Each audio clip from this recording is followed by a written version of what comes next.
This is That Guy Jig Sports Podcast. I am him, JIG. Subscribe, rate, or review Amazon, Apple, Spotify, wherever you get your podcast. Check us out.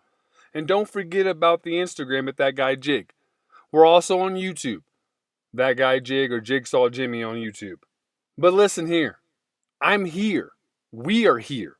College football is here. The NFL is around the corner. NBA is down the street and to the left. What I'm here to say is fall sports are here, folks.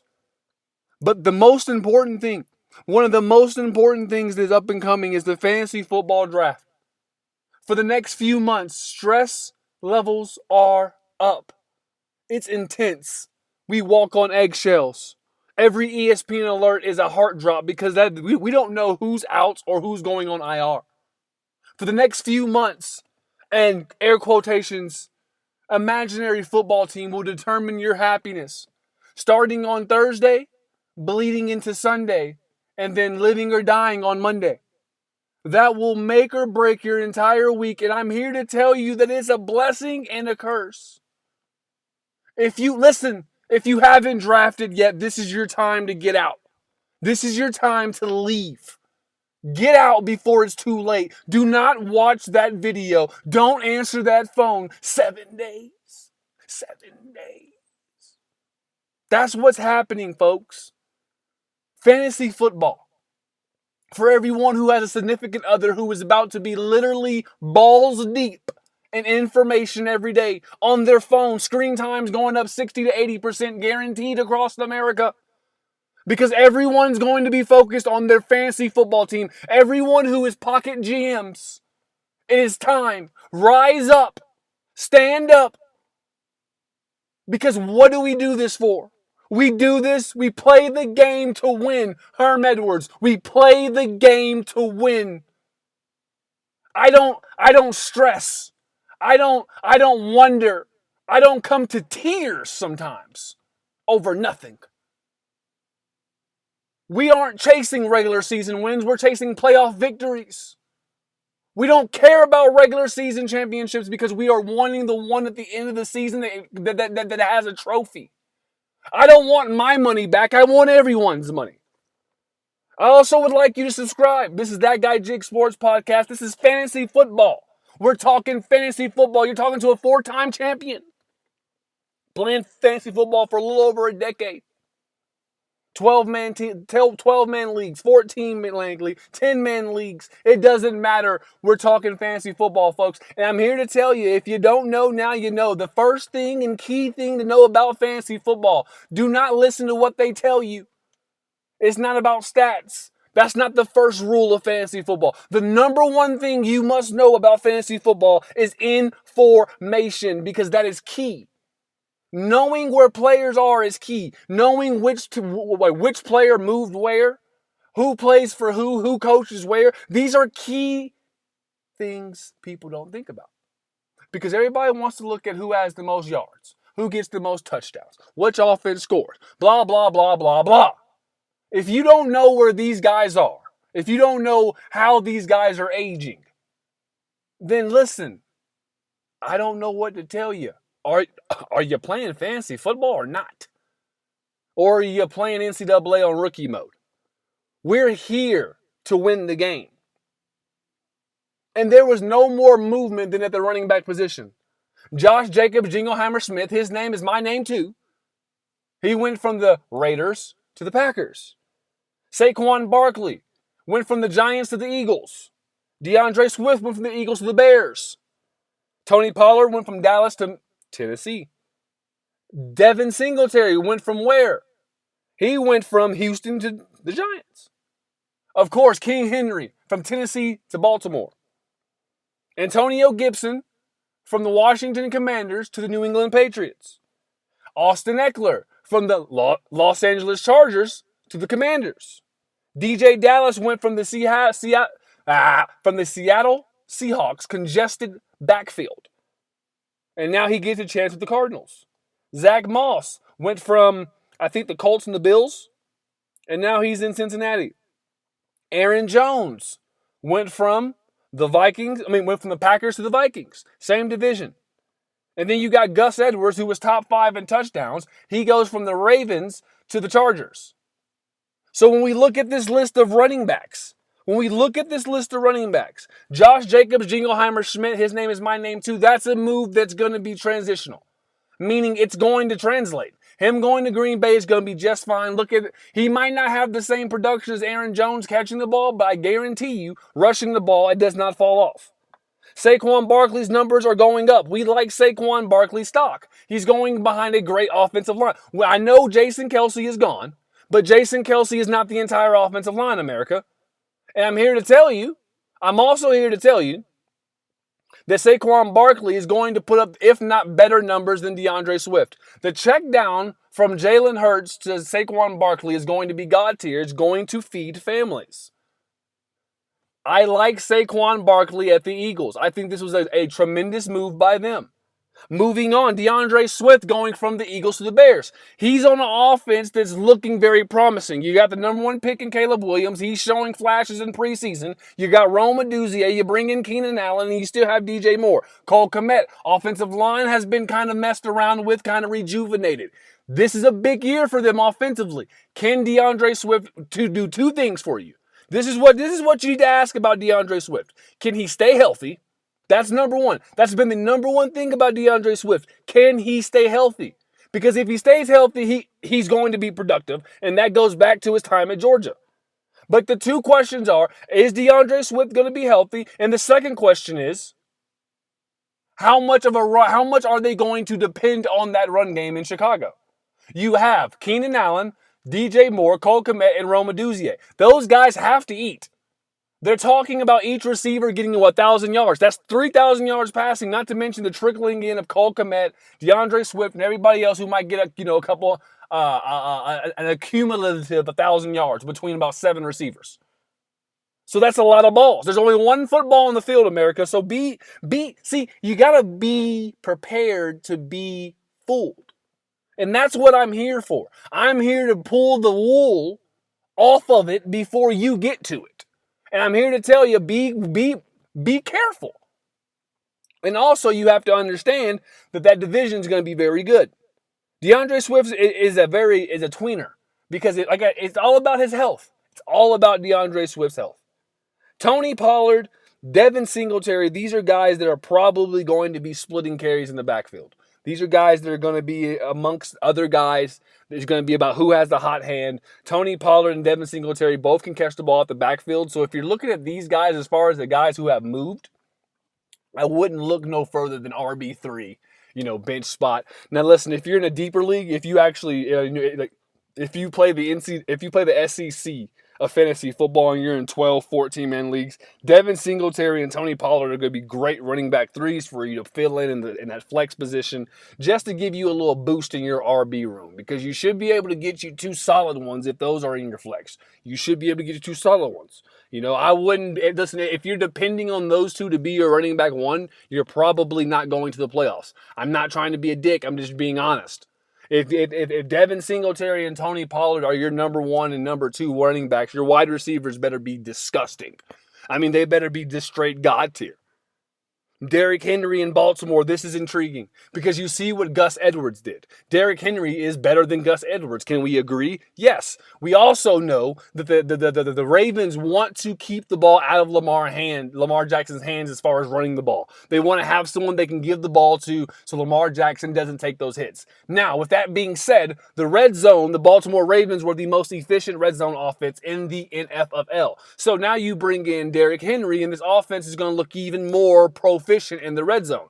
My only concern, which is the same concern I have with Saquon, is the same concern I have with James Cook. It's the same concern I have with any quarterback that has some wheels. They're going to take touchdowns from you. You must understand this. Derrick Henry, yes, he's there to take the weight off of Lamar Jackson's shoulders. Yes, 100%. But he's not there to get ran into the dirt. He's there for the postseason. Regular season, these guys are going to be used, but they're not going to be used like they were, like Derrick Henry was in Tennessee, because he doesn't have to be used that way. When I have receivers, when I have other guys that I can get involved, Derrick Henry now makes my play action so dangerous that it's better for the both of them. This is a relationship that's good for both. Everybody eats. Everybody eats in this relationship. Now, when we look at Antonio Gibson, DJ Dallas, those guys are in the same category as the guys Devin Singletary in them. All right, Austin Eckler, he has a chance, but remember, Brian Robinson is RB number one. Brian Robinson got shot, came back, and still balled. So you know he's going to ball, and now that he has no gunshot wound to rehabilitate from, he should be just fine. Austin Eckler's going to be your pass catch, your check down. He's going to be there, but I don't think we can rely on Austin Eckler like we can on years past. With that being said, I do think he will cut into Brian Robinson's production. I do think Austin Eckler is going to be a valuable piece to have on your fantasy football team. Same with Zach Moss. I think Zach Moss and Austin Eckler are in that same spot because you look at both of these teams. You look at the Cincinnati Bengals and you look at, the Commanders. Both of these guys have young running backs in that roster. Chase Brown for the Bengals, and then you have, like I just said, Brian Robinson for the Commanders. So both of these guys bring in a veteran leadership, a veteran role behind an NFL youth. Basically, what I'm telling you is, without killing the dead horse, is to pick up Chase Brown and to have Brian Robinson because you're going to have to drop him because eventually they're going to take over the backfield. That's just fact of how the NFL works. Aaron Jones, Gus Edwards. These are two guys that I think are going to have great years. I think they have great years. I don't think Aaron Jones takes a year off. I think maybe the year after. But I think definitely this year, with the amount of volume he's going to see, him and Ty Chandler. Now, him and Ty Chandler are the same situation that I was just talking about. Veteran back, young guy behind him. But I do think Aaron Jones is going to have a little bit more of a push because in Minnesota, they're still competing for a playoff spot. So he's going to get his carries. They're going to want to have ball control. Sam Darnold's supposed to be the starting quarterback. You don't want him dropping back 30 times. So with that being said, I look for a guy like Aaron Jones to get his carries. Gus Edwards, the same thing. The Chargers are going to be running the football. If you don't believe me, go watch the old 49ers. Jim is what he's going to do. He's going to bring in his O-line. He's going to start drafting more offensive linemen. He's going to get a nice solid base. But in the NFL, the one thing you can always do is run the ball. You can always guarantee they're going to run the ball, and I think that's exactly what they're going to do over there in LA. I think the Chargers are going to run the ball. I think they're going to be down a lot. Their roster is going to be lacking talent. So when you lack talent, what do you have to do? Control time of possession. And I think that's exactly what they do. Moving on with the running backs, though. Remember, there's guys out there that are still the bell cow. Okay? I want you to understand this. Yes, Derrick Henry, Christian McCaffrey, those guys are the guys that get all they get a lot of carries. Rashard White had 272 attempts last year. Travis Etienne had 267 and Joe Mixon had 257. Najee Harris had 255. Now, these are numbers you can work with. That is 255 opportunities to get you points. That's what we need, America. We need guys to get you opportunities. Travis Etienne is on my list to blow up this year. And so is Rashard White to continue what he did. As long as he can stay healthy, I think those guys right there are on par. What I'm telling you about the running back position this year, this is what I can tell you, because this is how I believe it. They're going to be there. They're going to be there because people are going to overdraft wide receivers. There's a big kick for wide receivers this year, the last couple of years, and it has been. Especially because the wide receivers have. There's a few. Stephon Diggs went from Buffalo to the Texans. Calvin Ridley went from the Jaguars to the Titans. Marquise Brown went from Arizona to Kansas City. That's huge. That's huge. And these are things that you have to know. What did I just say? Information is what is key. Marquise Hollywood Brown goes from being the number one receiver. Yeah, he's probably not the number one anymore. He's probably going to be the number 3, number 2, because you got to think. You got Kelsey, you got Rashee Rice. Now, you bring in a guy like Hollywood Brown to really open it up for these guys. Open up that vertical. Now the defenses can't just come down and try to take away. Now you got to worry about this speed demon. He is hurt. So now you have to look out for that. But overall, Hollywood Brown should be a good acquisition for them. Now, since we are on receivers, like I said, receivers will be overdrafted. CeeDee Lamb had 181 targets last year. Tyreek Hill, 171. Garrett Wilson was drafted very high, but Aaron Rodgers got hurt. Aaron Rodgers is back now. St. Brown, same way. Puka, A.J. Brown. These are guys that were drafted high last year, but now you got Joe Burrow back, so that means Jamar Chase is now going to be a higher option. T. Higgins is going to be more available. A guy that I think is being underrated right now because of who his quarterback is Davante Adams. Davante Adams still had 175 targets, America, and he caught 103 of those. That right there is something you can live with. A Gardner Minshew, in my opinion, is going to be better than fucking Jimmy G. I think Gardner Minshew will be better than Jimmy G. I think this offense will be more conductive. So I mean, and then obviously you got people like Chris Olave, you got Cooper Kupp, Mike Evans. The receivers are so deep that I don't recommend taking too many receivers early. You know, you can go and get you a couple dogs for sure. You can get you a couple dogs early, but there's so many wide receivers. So many wide receivers. Listen to me. I'm talking about right now, there are 42 wide receivers that had at least 100 targets last year. And one of those was Justin Jefferson, and we know he got hurt. So there's, I mean, Breece Hall had 95 targets. Jackson Smith and Jigba had 93 targets. These are stats you can live with. Now, I'm not saying these are number one wide receivers. These are not number one wide receiver with 93 targets. But if you got a wide receiver 2, a wide receiver 3 that's getting you 92 targets because you went and did your thing, I'm not telling you who to draft. I will never tell you who to draft, but I will tell you this. Trust your research. Trust your research. And do not overdraft people. Just get what you want. Fantasy football, folks, you got to understand, it's all about what you think is going to get the job done. And if you think I'm getting the job done right now, subscribe, rate, and review That Guy Jig Sports Podcast. But what I'm telling you is fantasy football is here. Quarterbacks are going to be premium this year. There was 10 quarterbacks who threw for 4,000 yards last year. A couple quarterbacks were on the cusp and they were hurt. So make sure you really look out there versus price versus value. Don't go out there just grabbing people because of their names. Really go out there and look at the information. Look at the coaches who moved. Baker Mayfield was 9th in the NFL last year. He threw for 4,000 yards, 28 touchdowns, and 10 interceptions. You can live with that. You can live with drafting a quarterback later if you are going to go out there and get you some dogs at wide receiver. You can do that. You can definitely do that. And I'm telling you, that's what I would do. I like to load up. Now listen, don't be surprised if you load up and then your quarterback's not winning you games. That's a part of it. It's a give-take relationship. If you can get you a Patrick Mahomes, if you can get you a Josh Allen, okay, great, but you're going to be lacking somewhere else because that's the name of the game that we play. So the game is try to make those holes as small as possible. And remember, the waiver wire is not to build your team, but to supplement. Know your league's rules. Get hip with the point system.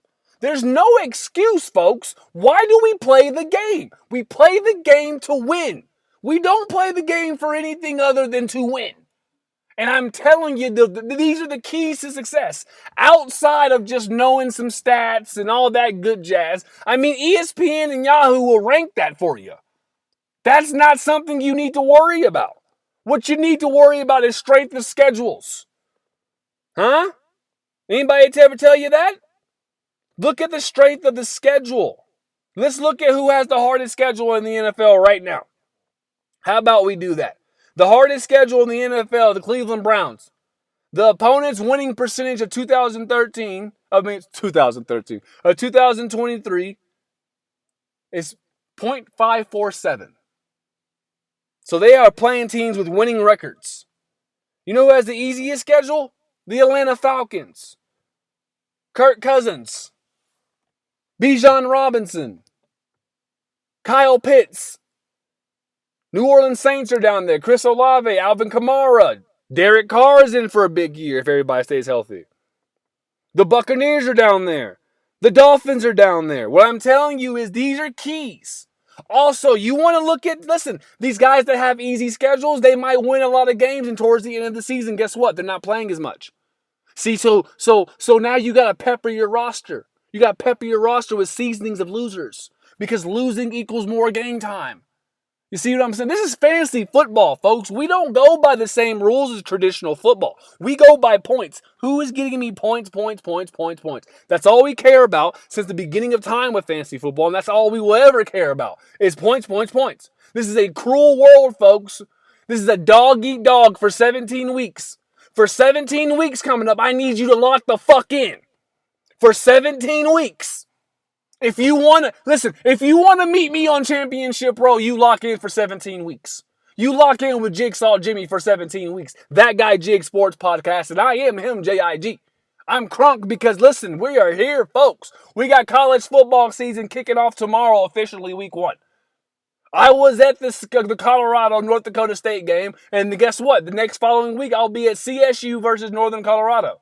Catch me, the tour begins. A new stadium every week is my plan. But when it comes to this fantasy football, my plan is also to be at that upper room. I want to be there when the Saints come marching in. And I want you to be there with me because we're friends on a friendship, and this ship don't sink. Subscribe, rate, and review. Tell a friend to tell a friend, and we can all be friends. And this is That Guy Jig Sports Podcast. I am him, J-I-G. Subscribe, rate, and review one more time. Fantasy football is here. Good luck to you. Remember, trust your research. Trust your research. Look at the value of everybody out there. Take your time. You have 60 seconds most of the time in each draft, and that is a lot of time. 60 seconds in a fantasy football draft is eternity. Use them all. Use them all. Make the great selection. Find the steals. Find the steals. Ladd McConkey is going to be a rookie steal. Jerry Jeudy might blow up in Cleveland. Steal. Cooper Kupp is being underrated. Steal. Blake Corum. Steal. This podcast, great because of you, the listener. And I'm out of here. I got to go draft. I got championships to go win. I hope you have the same energy. And once again, I am him, J-I-G. Peace.